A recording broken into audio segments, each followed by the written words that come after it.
In 1464, if you do your math with a calculator like I do, that is 559 years ago. 1464, a girl was born in the Punjab region of India. This is a region of India that borders modern-day Pakistan. And it was a time and a place where Hinduism and Islam were struggling with each other. And not only were these religions trying to coexist, they were trying to coexist, but there were also these really violent and regular invasions of this particular area of India from what was then called the Turks and the Mughals from Afghanistan and that region. And it was a bloody and violent time in history when this girl was born. Nanaki was born into the rigid caste system of Hinduism. She was born Hindi, and she was born into kind of one of the higher castes, not high, not middle, but kind of higher. And everyone loved this sweet soul, so much so that when her younger brother was born 5 years later, they actually named him after her. Yeah, they called him Nanak. Now, Nanak was kind of a troublesome child. He really resisted, we'll say, the rules of religion that just didn't make sense to him. And at that time and that place in history, the rules of religion literally dictated everything. They dictated the caste you were born into, the foods you were allowed to eat, the job you were allowed to have, who you were allowed to marry. And Nanak just didn't really understand that and why it needed to be that way. Nanak was a kid who would run away from school and would go sit by the river and meditate as a kid. He would ask his teacher all kinds of unanswerable questions. And as a teacher, I can tell you that is very troublesome and very traumatic. One time, his father, who was a tradesman in his town, he sent Nanak to the neighboring town to do some trading. And when Nanak came back, he had given all of the money and all of the goods to they called them saints, the saints that were meditating and praying along the side of the road. And his father, justifiably angry, said, Nanak, what did you do? And Nanak said, well, you told me to go and make good and ethical trades. What's better or more ethical than giving to God? Okay, this was the kid.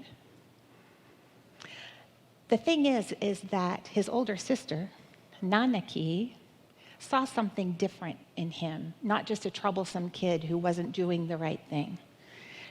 When that happened, when he had given all of the goods away and his father was so angry, she literally stood between them and said, basically, Dad, just because you don't understand him doesn't make him wrong. And she took him to safety. You see, Nanak wanted to learn from the holy ones, and he wanted to sit for hours by the river chanting the holy names for God. He wanted to think deeply about the nature of divinity, but the rigid system that he was born into meant that his parents' job was to prepare him for the role that he had been born for. That was their job. And so in this case, the role that he had been born for was to work for the government. That was, according to his caste, his birth order, all of the things, that was what he was created for, right? And so they saw him as trouble because he wasn't doing the right thing. But Nanaki, his older sister, saw the divinity in him. She thought he was holy, and so she treated him that way. As they grew older, Nanaki married and moved away. And a few years later, he actually came to live with her and her husband. And he did indeed get that job in government. He ended up running the government store in the major town there. And this is where everyone came daily to buy their grain. This was his job, was to control that activity. And when he came to move into the house with Nanaki and her husband, she bowed to him, even though he was younger than her. And that was not done at the time. Younger people always bowed to their elders, right? And he stopped her and he said, no, you're my sister. Don't bow to me. And she said, well, I may be your sister, but you are my guru. And with those words, Nanaki became the first disciple of what would eventually be Sikhism. So Nanaki helped Nanak find a wife. She helped to raise his children. She took care of their aging parents. She basically did everything in her power to free him so that he could contemplate the divine. One of my favorite stories of Nanak, they say that when people would come to him for grain and they would buy 10 scoops of grain, he would give them their 10 scoops and then he would just keep scooping. And when they tried to stop him, the only thing he would say is, it's all for you, God. It's all for you. As he just kept giving them grain. It's all for you, God.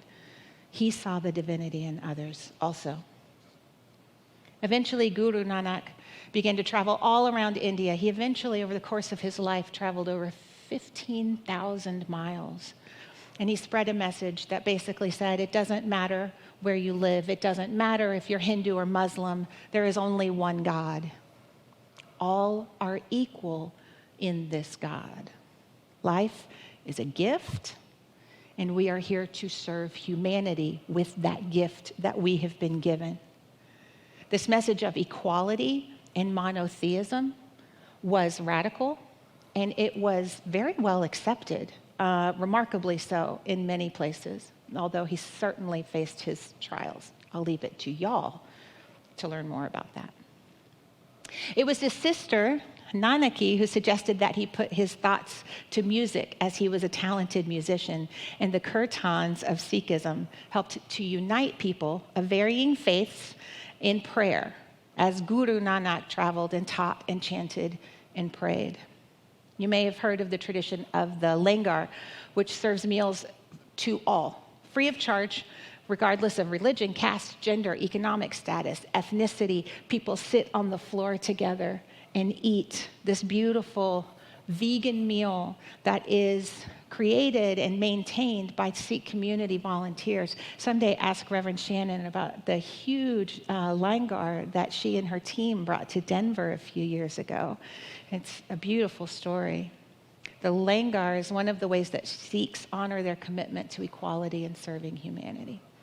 So I've spent much of the last week engrossed in learning about this beautiful religion, one that has about 26 million adherents around the world. And I've been learning about Guru Nanak and his sister, Bibi Nanaki, and I was struck by this relationship between siblings. I mean, Nanak was clearly special, but he was born in a world that did not handle special well. Some of us can relate to that. Some of us were born into a world that didn't handle our specialness well. For some of us, it has to do with our neurodiversity. For some of us, it has to do with our gender expression. You know, there are all different kinds of ways that this world isn't set up to handle our special well. But Nanak had a really beautiful thing. He had a brave and loving sister who knew the truth of him and taught the world to honor that truth in him. In all that I studied this week, this one phrase kept coming up again and again and again. It said she was devoted to him. So I trotted to the dictionary and I looked up the word devotion. Devotion comes from a Latin word meaning the act of consecrating by a vow. Nothing that I read suggests that Nanaki made an actual vow to her brother. No. This kind of devotion, it's like a soul promise, you know? It's that thing within that recognizes that something special is happening over here and bows to it and honors it in all ways. That's the kind of vow of devotion that we're talking about. And truly, this is what the mystics of every religion teach us, that the holy is everywhere. And that when we see with right eyes, see with clear eyes, we see it, we honor it. And what I'm coming to understand is that we free it. The ability to see divinity everywhere, in your little brother, in a tree, in the news, this is the mystic path. When I first moved to Oregon from the concrete jungle that is Houston, Texas, I was so struck by the beauty around me. And I lived at the foot in southeast Portland at the foot of Mount Tabor.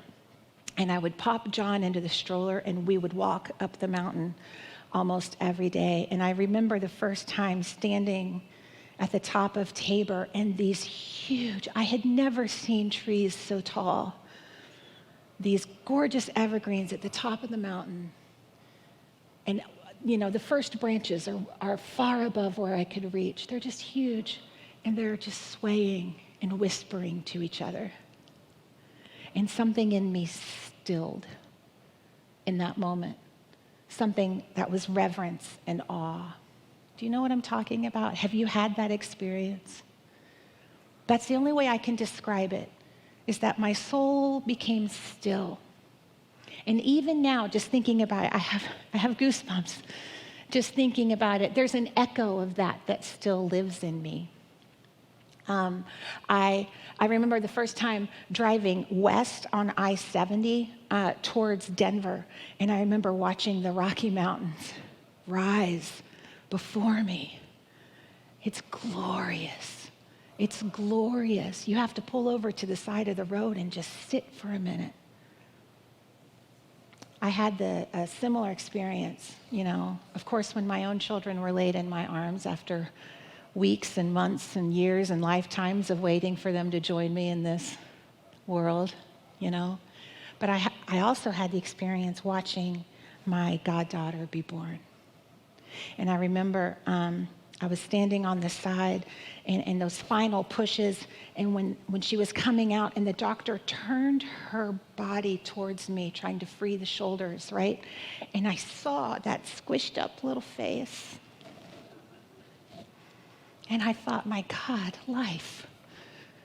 And I will never forget the feeling that came over me. I love you, Sierra Claire. My favorite time of when this numinous experience, I love Reverend Shannon taught me that word, numinous. It means it's like when you recognize the divine. It's there with you, right? Here's my favorite story of when that happened. I was a very exhausted mommy, and one of my children, who may or may not be sitting on the front row over there, was throwing an epic tantrum. She's quiet but mighty. And she doesn't do it anymore, thank God. But back in epic. And I was so tired, I was ready to throw an epic tantrum too. Anybody out there can relate to this? Like, I literally wanted to throw myself on the ground and scream with her. Not necessarily at her, maybe at her also. I don't remember.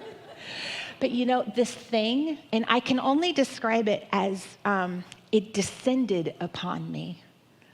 And I felt utter peace. I don't know where it came from. But in that moment, I looked at my sweet little girl and I just, with all the love in my heart, I just reached for her and she just melted into me, right? Our breakdown was because we needed love or a snack or both. But this thing that came over me, this peace that descended on me, because it did, it was not something that was generated here. It was something that descended on me. And from that day forward, my parenting was transformed. I became patient. She said to me a few months ago, "Mom, you're one of the most patient people I know."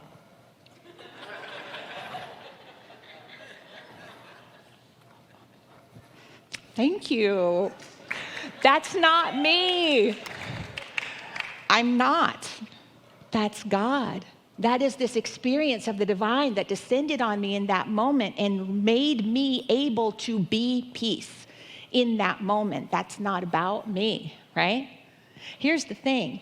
We humans are hardwired for this experience. our brains, our bodies, our souls, you, my love, you are hardwired to recognize the divine. And this is what the mystics teach us again and again, that love is everywhere present, and our job is to commune with it. In honor of Women's History Month, we are working this month with this beautiful book by Mirabai Starr called Wild Mercy, Living the Fierce and Tender Wisdom of the Women Mystics. This book is phenomenal. I cannot more strongly recommend that you get this book. And in fact, the last Sunday of this month, Reverend Shannon and I are going to do a book talk about it. So you might want to read it ahead of time. And let me know if you have any questions that you'd like me to ask Reverend Shannon in our book talk the last Sunday in March. Y'all online, you're going to have some chat in the chat box about it as well. So I recommend you pick it up. It's available in our bookstore. Mirabai Starr teaches us that one of the ways we cultivate the capacity for wonder that we're talking about, because that's what we're talking about, that thing that communes with divinity, it's our capacity for wonder. And that's where we meet the divine. That's where we meet spirit. She says that the way we develop that capacity is through spiritual practice. She says, so you sit down to meditate, right, Mike? Not only because it helps you to find rest in the arms of the formless beloved, but also because it increases your chances of being stunned by beauty when you get back up.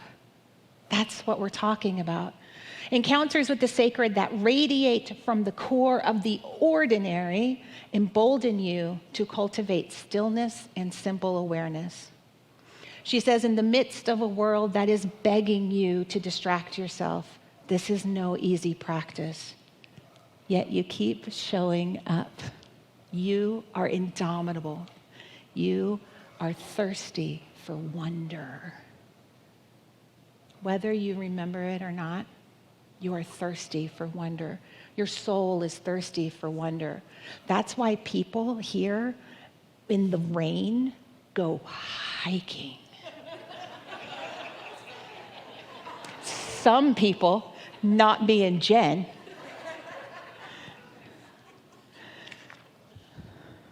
your soul is thirsty for wonder. You are thirsty for wonder, and you are hardwired to recognize it, to commune with it. So to remember to pay attention, to be awake and aware and alive to the truth of this love, this divinity that is all around us. This is how we cultivate this space, this capacity for wonder. And how many of the world's problems, how many of our problems stem from the fact that we have forgotten to see each other with these same eyes of curiosity, these eyes that wonder. Someone who I consider to be a modern mystic, Valerie Kaur, who also happens to be a powerful Sikh woman, wrote in the introduction to her book, See No Stranger, she said, "We share a common ancestry with everyone and everything alive.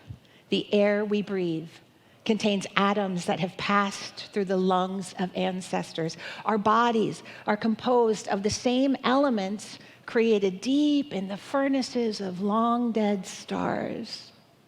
We can look upon anyone or anything around us and say, as a moral declaration and a spiritual, cosmological, and biological fact, you are a part of me that I don't know yet."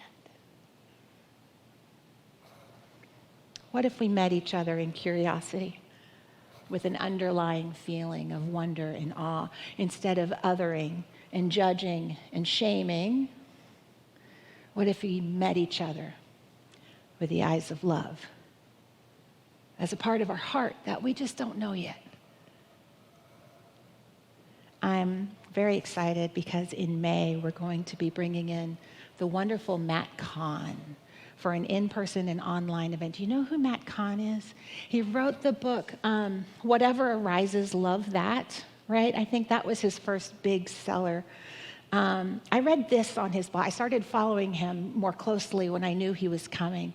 And I read this on his blog the other day. He said, from the heart of compassion, the more we acknowledge what we don't know, the fewer conclusions we draw about others as a space to project our own processed pain.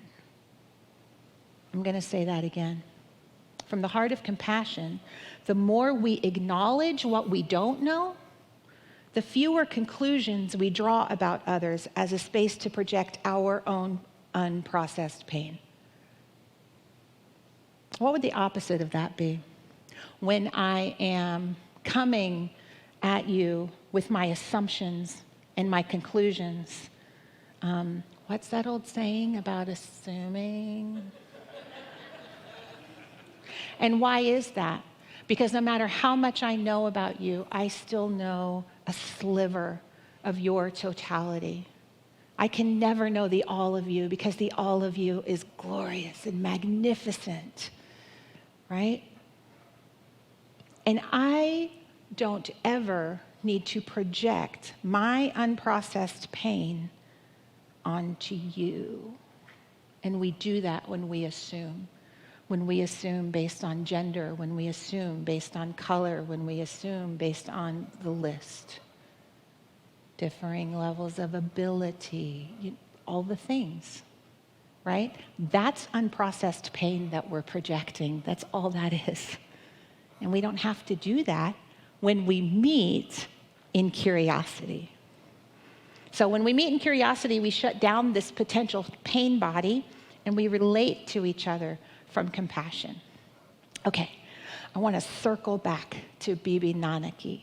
By the way, Bibi is an honorific for older sister. So when you hear me say Bibi Nanaki, think of it as happening with a deep bow, right? It was her devotion to her brother that laid the groundwork for him to change the world. From the beginning, she saw him with the eyes of compassion and wonder and awe. I don't have a little brother, but I'm pretty sure if I had one, I wouldn't have seen him with the eyes of compassion and wonder and awe. I can only imagine, though, that having someone see you like that, see your divinity, see your worth, I imagine that can only empower the very best in you. I imagine that it gives you a lot of freedom to shine your light. I imagine that it removes the false stories, those pain bodies where we sometimes accidentally meet each other, right? And empowers the love that you were put here to be, gives you the ability to write a story from love instead of fear. Who has looked at you like that? With so much love that you became free to be the light of the world. For some of you, it might be your parents. I hope my children think that I have looked at them that way. For some of us, for many of us, it wasn't our parents. For some of us, it may have been a friend, a lover, a partner, a teacher. Has anyone ever looked at you with so much love that you became free? You deserve that.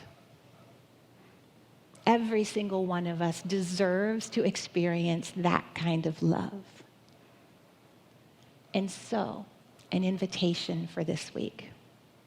When you brush your teeth in the morning, at night, take a moment and at least look at yourself with that kind of love. Look deep into your own eyes with nothing but love.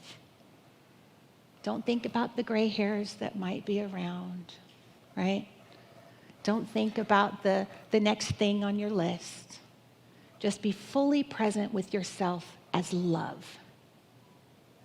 And if you, like me, have an experience when you do this, where something in you rises that is anger, that you had to do this for yourself and nobody else did it for you, I just want to tell you that that is okay. Not all of us got that experience. And it's okay to be angry and it's okay to grieve that. But you know what?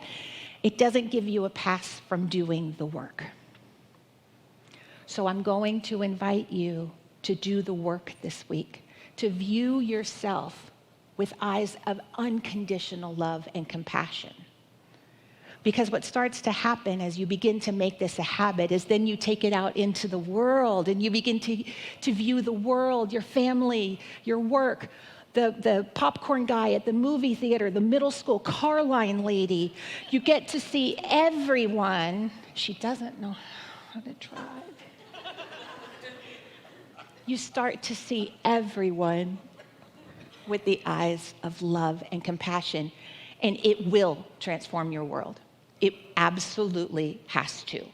So we're going to practice this week, and then when we come back next Sunday, we're going to talk about it. We're going to talk about what that looked like, because this is actually living the mystic journey, living from love.